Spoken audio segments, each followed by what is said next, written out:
Good morning students, कैसे हैं आप सभी। स्वागत है आपका हमारे YouTube channel D methods academy. देखिए बच्चों, हमने आरबीएससी सीनियर सेकेंडरी एग्ज़ाम के क्वेश्चन पेपर्स के वीडियोस अपलोड किए हैं और जिन स्टूडेंट्स को पता नहीं है हम बता दें, हम पिछले 10 साल के बोर्ड पेपर के क्वेश्चंस चैप्टर वाइज यहाँ पर सॉल्व करवा रहे हैं और हम अब तक 2020, 19 और 18 3 साल के पेपर अपलोड कर चुके हैं। आज की जो हमारी क्लास है उस क्लास के अंदर हम 2017 में पूछे गए चैप्टर नंबर 1 से रिलेटेड जो क्वेश्चंस हैं बोर्ड एग्जाम के, उनके बारे में बात कर रहे हैं। तो चलिए स्टार्ट करते हैं आज का पहला क्वेश्चन। देखिए बच्चों, आज का पहला क्वेश्चन हमारे को दे रखा है, एक्स और वाई एक फर्म में साझेदार हैं और उनकी स्थायी पूंजी क्रमशः 2 लाख और 3 लाख रुपए है।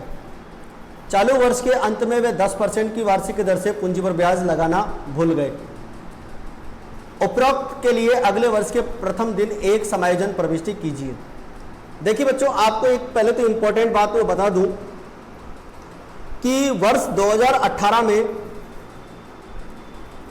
आरबीएससी का वर्तमान वाला सिलेबस लागू हुआ था जो अभी वर्तमान में चल रहा है, और 2017 से पहले 2012 से लेकर 2017 तक एनसीईआरटी का सिलेबस चलता था। तो 2012 से लेकर 2017 तक का जो पेपर की मैं बात करूं तो उसमें हमसे इस चैप्टर नंबर 1 में से 10 नंबर के क्वेश्चंस पूछे गए थे। लगभग 3 क्वेश्चन पूछे जाते थे, लेकिन 2018 से फिर जब पेपर आरबीएससी पैटर्न पे होने लगा तो उसमें फिर 2 ही क्वेश्चन पूछे जाने लगे 5 नंबर के।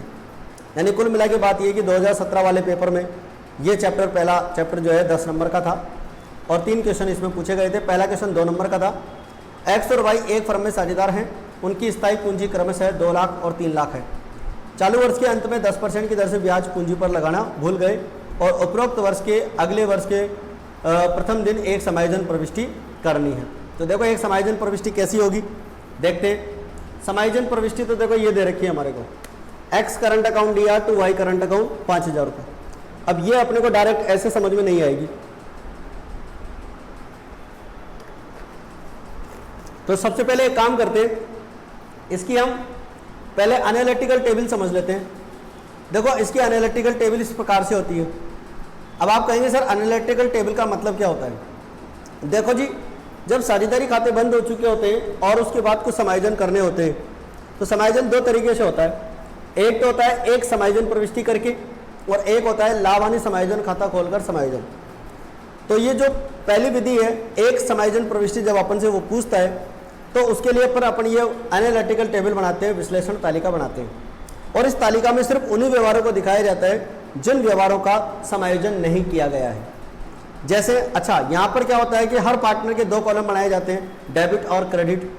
तो इस प्रश्न की अगर हम बात करें, एक्स और वाई 2 साझेदार थे, ठीक है, एक्स और वाई 2 साझेदार, टोटल यहाँ पे फर्म का कॉलम है ये, particulars, interest on capital 10% per annum not provided, यानी पार्टनर्स को पूंजी पर ब्याज नहीं दिया गया, अब दे देंगे। 2 लाख की कैपिटल थी, उस पर 10% हो गया 20,000 रुपये, और वाई की कैपिटल 3 लाख थी, उसका 10% हो गया 30,000 रुपये, यानी 50,000 रुपये का टोटल ब्याज नहीं दिया गया था, अब दे देंगे। तो देखो बच्चों, जो पूंजी पर ब्याज होता है वो साझेदारों के लिए लाभ होता है और उसे हम क्रेडिट साइड में दिखाते हैं, पार्टनर्स के क्रेडिट में दिखाते हैं और फर्म के डेबिट में दिखाते हैं। लॉस ऑन एडजस्टमेंट, देखो पूंजी पर ब्याज पहले नहीं दिया था, अब देना पड़ रहा है, तो फर्म को क्या होगा, लॉस होगा 50,000 रुपये का, और इस 50,000 के लॉस को पार्टनर्स में ही बांटेंगे।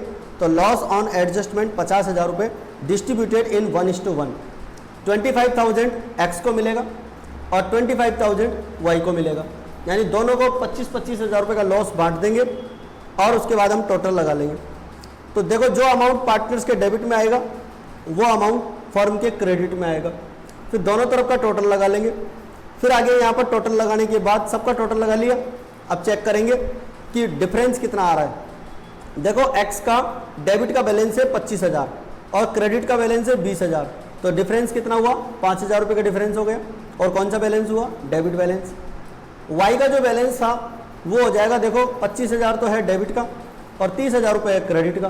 तो यहाँ बैलेंस क्या हो जाएगा बच्चों, 5,000 रुपये क्रेडिट बैलेंस हो जाएगा। इस प्रकार से यहाँ पर हम देखते हैं जितना अमाउंट डेबिट आ रहा है उतना ही अमाउंट क्रेडिट है, तो हम एनालिटिकल टेबल को सही मान सकते हैं। चलो अब इसकी जर्नल एंट्री सिंपल सी बनी जाएगी। एक्स का अकाउंट डेबिट हो रहा है इसलिए एक्स को डेबिट करेंगे, और वाई का जो है यहाँ पर अकाउंट क्रेडिट है इसलिए उसको क्रेडिट करेंगे। अच्छा, बात यह है कि कैपिटल अकाउंट क्रेडिट होगा या करंट अकाउंट होगा। तो आपने प्रश्न के स्टार्टिंग में देखा था, प्रश्न जो अपने को दे रखा था उसमें स्थायी पूंजी दे रखी थी। देखो एक बार वापस प्रश्न पे लेकर आ रहा हूँ आपको मैं, और प्रश्न में लिखा हुआ था स्थायी पूंजी, और जब स्थायी पूंजी लिखी हुई होती है तो फिर अपने को यहाँ पर करंट अकाउंट लिखना पड़ता है। ये हमारी जर्नल एंट्री है। देखो X current account debit 5,000 to Y current account 5,000, यानी एक्स और वाई को दोनों करंट अकाउंट है, उसका हमने क्या कर दिया, एंट्री कर दिया यहाँ पर, जो अभी हमने तालिका बनाई थी उसके आधार पर। For adjustment of interest on capital made. तो ये थी हमारी एंट्री पहली, और पहला क्वेश्चन था ये 2 नंबर का पूछा गया था बच्चों RBSC 2017 के पेपर में चैप्टर नंबर 1 से। आई थिंक आपको समझ में आया होगा। जो भी चीज़ समझ में नहीं आई हो आप कमेंट करके ज़रूर बताएं। और देखो वीडियो को आप शुरू से लेकर लास्ट तक देखा करो। क्या होता है कि अगर आप वीडियो को शुरू में देखोगे, पूरा नहीं देखोगे तो पूरी बात समझ में ही नहीं आएगी आपको। तो आपको वीडियो पूरा शुरू से लेकर अंत तक देखना चाहिए। वीडियो अच्छे लगे आप लाइक करें ज़्यादा से ज़्यादा। देखिए आप लोगों के लिए मेहनत करके हम वीडियोस बनाते हैं, तो मुझे उम्मीद है कि आप लोग ज़रूर सपोर्ट करेंगे। तो चलिए आगे बढ़ते हैं। अगला क्वेश्चन अपन लेते हैं बच्चों। क्वेश्चन नंबर 2 हमारे को दे रखा है यहाँ पर। देखिए 2 नंबर का प्रश्न है, साझेदारी का अर्थ लिखिए और इसकी कोई 2 विशेषताएं बताइए। अब आप कहेंगे सर ऐसा भी कोई क्वेश्चन आता है क्या एग्जाम में? आप देख लीजिए RBSC 2017 में, और यह प्रश्न पूछा गया 4 नंबर का, यानी थ्योरी का प्रश्न भी इस चैप्टर में से पूछ लिया जाएगा। तो इस प्रकार से अपने को ऐसा थ्योरी का क्वेश्चन भी पूछ लिया जाता है, इसके बारे में अपने को बात करनी है। तो चलिए इसका आंसर देखते हैं। तो इसका आंसर होगा बच्चों साझेदारी का अर्थ, जब 2 या 2 से अधिक व्यक्ति मिलकर लाभ कमाने के उद्देश्य से कोई वैधानिक कार्य करते हैं तो उसे हम साझेदारी कहते हैं। जब 2 या 2 से अधिक व्यक्ति मिलकर लाभ कमाने के उद्देश्य से कोई भी ऐसा लीगल काम करते हैं तो उसे हम साझेदारी कहते हैं। साझेदारी व्यक्तियों के मध्य एक संबंध होता है जो किसी व्यवसाय के लाभ या हानि को एक निश्चित अनुपात में बांटने के लिए सहमत हुए हैं। तो देखिए बच्चों, ये साझेदारी का जो अर्थ है चैप्टर की स्टार्टिंग में ही आ जाता है, और आपने जब चैप्टर पढ़ा होगा तो उस वक्त भी इसको अच्छे से ध्यान दिया होगा। तो अर्थ अपने को इसी प्रकार से लिखना है। अगर आप इंग्लिश मीडियम के स्टूडेंट्स हैं तो आप इंग्लिश में आंसर लिख सकते हैं। Meaning of partnership, partnership is an association of 2 or more partners who have agreed to combine their financial resources and managerial abilities to run a legal business and share profits in an agreed ratio। अब बात करते हैं साझेदारी की विशेषताएं। तो देखिए साझेदारी की विशेषताओं की अगर मैं बात करूं, 2 या 2 से अधिक सदस्य का होना। साझेदारी 2 या 2 से अधिक व्यक्तियों का संगठन होता है जो व्यवसाय का संचालन करने और लाभ हानि का विभाजन करने का निश्चय करते हैं। तो साझेदारी में 2 या 2 से अधिक व्यक्ति होते हैं, लाभों को बांटने का, व्यवसाय का संचालन करने के लिए और लाभ हानि का विभाजन करने का निश्चय करते हैं। ठीक है, साझेदारी की स्थापना करने के लिए कम से कम 2 व्यक्तियों का होना आवश्यक है, क्योंकि कोई भी अकेला व्यक्ति स्वयं का साझेदार नहीं हो सकता, और साथ ही ऐसे व्यक्तियों में अनुबंध करने की क्षमता भी होनी चाहिए। साझेदारों के मध्य दूसरी विशेषता है बच्चों, साझेदारों के मध्य वैधानिक अनुबंध का होना। साझेदारी 2 या 2 से अधिक व्यक्तियों के बीच अनुबंध या समझौते का परिणाम होती है। बिल्कुल सही बात है। और हम कह सकते हैं कि यह समझौता व्यवसाय चलाने और साझेदारों के आपसी संबंधों के लिए साझेदारों के बीच एक आधार होता है। यह अनुबंध लिखित या मौखिक किसी भी रूप में हो सकता है। तो साझेदारों के बीच में जो अनुबंध होता है बच्चों, वो लिखित या मौखिक किसी भी रूप में हो सकता है।